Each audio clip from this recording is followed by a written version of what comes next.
la synergie des organisations syndicales et sociales de la République démocratique du Congo a examiné des questions pressantes et urgentes qui touchent à la vie sociale des agents publics de l'État, à savoir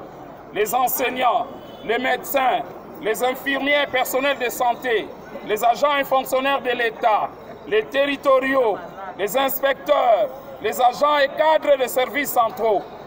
3 points figuraient à l'ordre du jour, à savoir l'évaluation des engagements du gouvernement en faveur des agents et fonctionnaires de l'État, des questions brûlantes d'actualité, la nécessité de l'élaboration et de la mise en œuvre d'une politique salariale basée sur les principes constitutionnels d'équité en République démocratique du Congo. S'agissant des engagements du gouvernement, S'agissant des engagements du gouvernement aux agents publics de l'État en général, matérialisés par la signature de plusieurs protocoles d'accord, pris de bonne foi,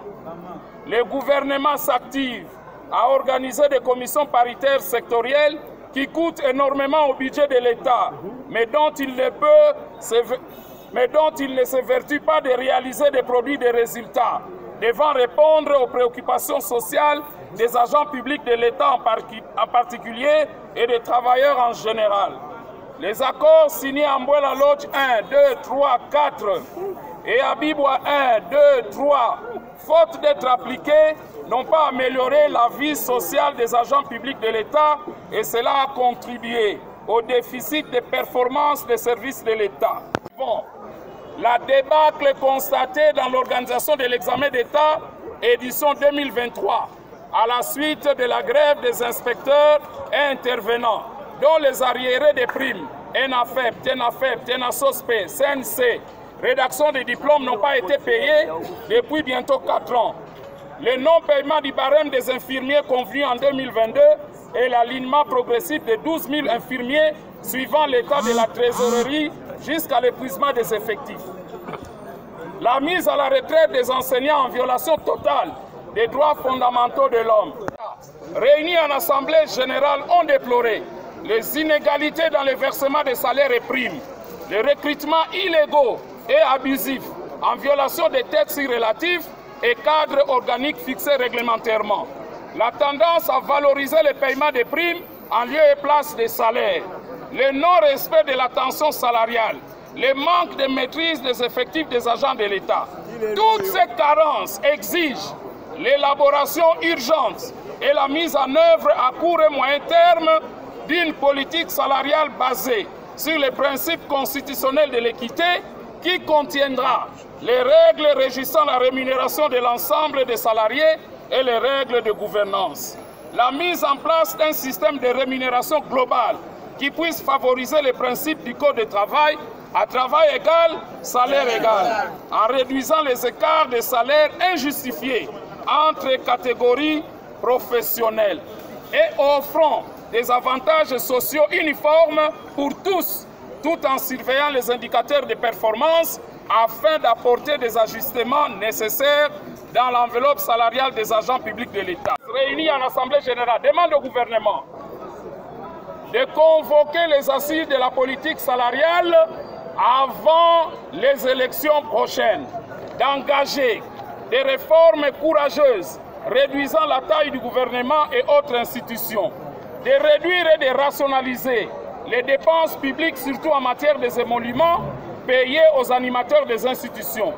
de structurer les rémunérations qui doivent être transparentes, cohérentes et équitables, de payer un barème salarial digne et offrir des avantages sociaux uniformes pour tous, de respecter et appliquer les normes nationales et internationales en matière de retraite des agents de l'État, de consolider et pérenniser la réforme sur la gratuité de l'enseignement en prenant correctement en charge les personnels enseignants, les inspecteurs d'État. Sans politique salariale, il n'y a pas de retraite digne. D'accorder la rétrocession aux entités territoriales décentralisées pour leur bon fonctionnement conformément à la Constitution. De prendre en compte les territoriaux politico-administratifs, en l'occurrence les bourgmestres, les maires des villes et les administrateurs des territoires, de dépolitiser les entreprises publiques et administrations publiques, la territoriale y compris, de régulariser la situation administrative des NU œuvrant réellement dans les services publics, la territoriale y compris, de dépolitiser l'inspection générale de l'enseignement pour qu'elle joue pleinement son rôle. La santé publique et aux inspecteurs de l'enseignement aujourd'hui chosifiés par les cabinets politiques, la synergie des organisations syndicales et sociales demande au gouvernement de répondre aux revendications du personnel de santé pour que cesse la grève qui cause désolation à nos populations. Face à la modicité chronique des salaires des agents et fonctionnaires de l'État, depuis plusieurs années, la discrimination dans la répartition du revenu national, en violation flagrante des articles 36 et 58 de la Constitution, la perte du pouvoir d'achat de la masse laborieuse, les dysfonctionnements dans l'allocation des primes, l'absence d'un SMIC régulier et incitatif, l'absence d'un plan de mise à la retraite des agents et fonctionnaires de l'État, la synergie des organisations syndicales et sociales invite tous les agents et fonctionnaires de l'État sur l'étendue du territoire national à se mobiliser pour contraindre le gouvernement de la République à accorder un nouveau barème avant décembre 2023 et à élaborer une politique salariale au profit de tous. La synergie et tous les agents et fonctionnaires de l'État descendront au Parlement congolais pour déposer notre mémorandum afin que le Parlement, en tant qu'autorité budgétaire, puisse prendre en compte les desiderata des agents et fonctionnaires de l'État. Ainsi fait à Kinshasa le 15 septembre 2023. Je vous remercie.